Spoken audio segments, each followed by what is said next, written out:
Breakfast with Cobb Colvin. Trickstar Radio. Just gone 35 minutes past 8 here on Trickstar Radio. A man like Degs is in the building. How are you doing, sir? You all good? All good, my friend. All good. Good to hear. We just listened to our track of the week from General Levy. What are your thoughts on that one? Big. That's different. He's obviously amazing. He's a cornerstone of UK music, but when you said General Levy, I was expecting D&B. Yeah.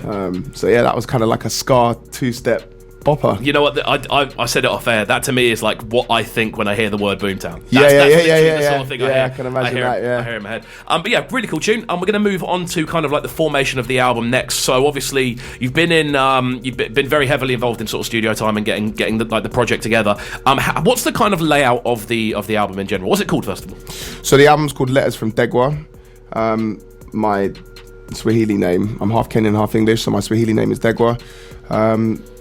And it's 14 tracks that are essentially letters and kind of diatribes for myself. So that's how we kind of made that work. So it's quite a personal project. It's very, very different to the mixtape in the sense that the songs are more in kind of traditional song format, but it's still drum and bass.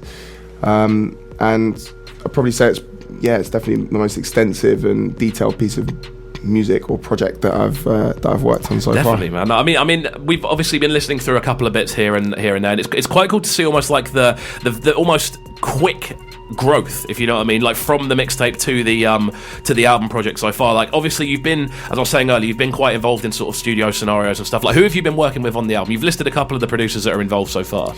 Yeah, so studio wise, I think we discussed this a little bit in the last interview, so I'll try and rehash it a little bit if I can, but I never really spent that much time in studios with other artists until this album. I've got a single out on Friday called Sleepless with Polar and Bryson, and that was probably one of the first studio sessions that I sat down with the artists and thrashed out a tune from scratch. So it was a new experience for me.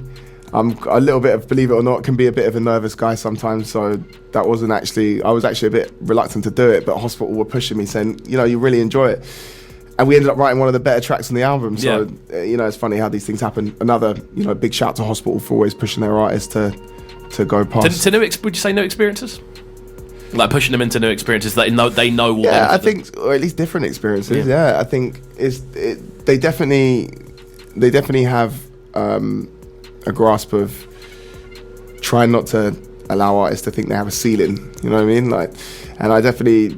Because with the mix, I remember doing the mixtape, because there wasn't much A&R in with the mixtape, and there wasn't a lot of kind of outside influence or internal influence from the label. I kind of thought the same process was going to happen with the album, but actually they really pushed me, even with producing tunes myself. I said, I just don't think my production level's up there, and they said, you're going to learn. And I was like, oh, okay. You're going to be spending time with someone like the best in the business. Yeah, absolutely. You're going to pick up a few tips. Yeah, so I certainly did. Yeah, I really did. Luckily, I got access to fantastic producers and musical intellects on Hospital, so it's a perfect story. Awesome, man. Like, I mean, the project. How many tracks did you say the project was again? So it's 14 tracks. 14 tracks. So it's a big project. It is a big project. In today's sort of times, I mean, you see albums drop now with 9 tunes on there. Yeah, I think Kanye. We listened to Kanye West. I was touring in Australia, and I was really excited about Kanye's new album. I remember being with Unglued, Winey, Keno, and Rawston. They'll probably remember this if they're listening to this. It's like, right, I want to play Kanye's new album. It's 22 minutes long. Yeah. I couldn't believe it. That's a D&B LP. Yeah. That's a 4-track extended LP. Like an EP or something. Yeah, that was strange. Yeah, very strange. Very strange indeed. But yeah, kind of like looking forward then, obviously you're someone who is obviously playing a lot, you're touring a lot, you're playing a lot of shows. You're in Germany a couple of weeks ago. Yeah, I was in Germany over the weekend. Weekend before last now. We got caught up in Storm Ciara, which is why my brain isn't working so well. Proper blown out into a tundra with it. Yeah, it has, yeah. So I actually flew out to Dresden, which was great. So I've never been to East Germany before, so I really wanted to go there. It was only, I think, my 3rd ever headline show. Played one in Coventry and in my hometown of Horsham before that. So that was my first headline show outside of Europe. So playing to a bunch of people that didn't speak English as a first language, but also somehow knew all the words to my music that must have been a mad experience. It was very surreal. It's something that I still haven't kind of got my head around yet. They were all really great people as well. Dresden's obviously it's quite a historic city, and how it got flattened in the war and so on. So I spent a little bit of time walking around with the promoters the next day just to kind of breathe in the culture. Kind of take in the place. Yeah, do you find yourself doing that with most places you go, or was this like a kind of one-off with it? I always try to.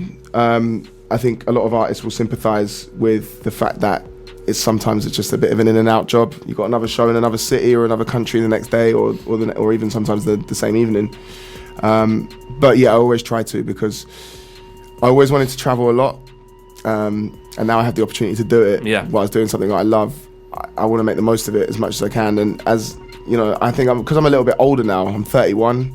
I think if this was happening when I was 21, I think I'd be a very different person. I'd probably be partying a lot more, and I don't think I certainly wasn't as mature. I mean, I was pretty hot-headed when I was 21, so I'm kind of glad this has all happened for me when I was a little bit older, because I can appreciate the non-musical aspects of connecting with people and going to different cities and countries and immersing myself in their cultures. It's great. Wicked, man. Well, it does sound like you're definitely. It does sound like you're almost like in the very like fun phase of this kind of thing. Yeah. It's very much you seem very appreciative of everything that's happening. You seem like you're going to make the most of every opportunity that comes at you. We'll have another interview in 5 years. Yeah.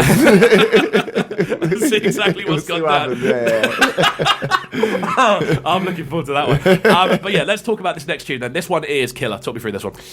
So again, Hospital, super forward thinking. My agent, Chris Blue Martensa, shouts to him. When he signed me, he said that my kind of cadence in my singing voice is quite similar to Seal's. I can hear that. I can definitely hear that. So, which surprised me, because I mean, Seal is a fantastic singer. I think he's a lot better than me, but he's also a big inspiration as a soulful black artist, UK artist. He's one of the ones that we should all be very, very proud of as British people.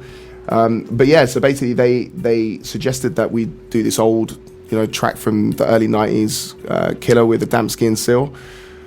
Originally we tried to do it at 175, I think then tried it at 150, but we settled on 160. So it's not quite as fast as conventional drum and bass, but particularly, if it was 15 years ago, it's pretty standard, 160 BPM. Shouts to Dan Newtone, who thrashed out the instrumental.